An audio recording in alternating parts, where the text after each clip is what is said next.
Magandang araw! Luto serye na naman tayo. At ngayong araw, magluluto tayo ng puso ng saging. Ito yung pinakamadali, pinakamabilis na lutuin.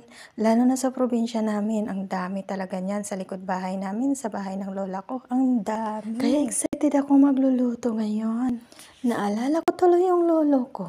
Kasi dati pag wala kaming ulam, yung lolo ko mabilis lang siya gumawa ng ulam. Yan ang lagi niyang ginagawa.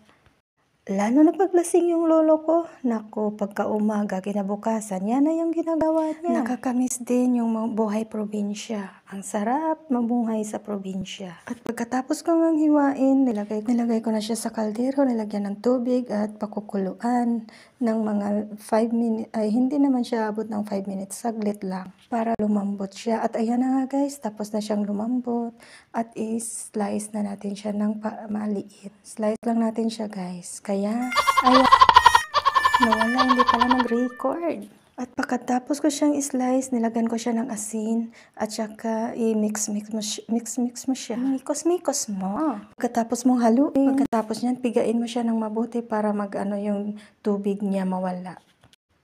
At pagkatapos niya, pigain mo siya ng mabuti, ayan, lumalabas yung tubig.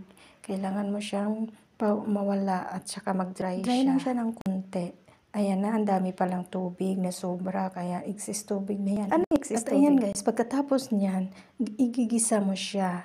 Kasi lalagyan natin yan ng sibuyas, kamatis, ginger, o luya. At igigisa, lagyan mo pa yan ng coconut milk. Dinalhan kami ng asawa ng kasama ko dito. Asawa ng kasama ko ang bumili niyan. Pati driver nga namin, nasarapan niya. Ang sarap talaga pag may maluluto ka dito na parang Pinas lang.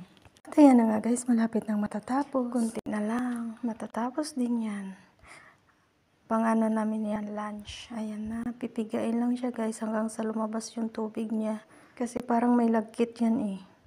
Hindi ko nga alam kung ano sa Tagalog yun. Kasi parang may siya, dumidikit yan sa kamay mo.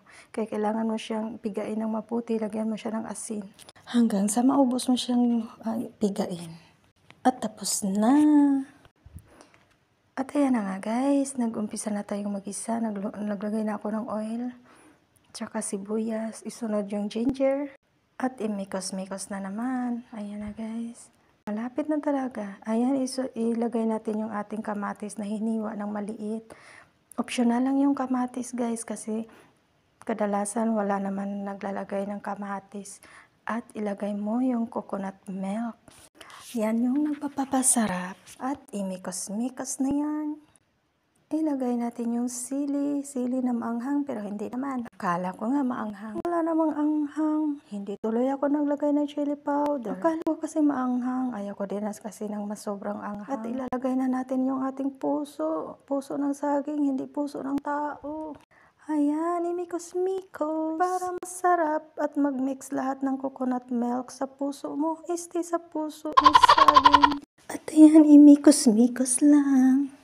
Hanggang sa mahalo na ang lahat ng coconut milk sa ating puso. Nilagyan ko din siya ng dahon ng sibuyas, green onions. At ayan guys, sobrang takam na ako. So habang nagluluto, nilagyan ko din ng mahabang sili na maanghang pero hindi naman. Excited na tuloy akong kumain. Mas masarap kasi marami din kami kakain yan. At ayan na, tapos na rin finally. Pwede na tayong kumain.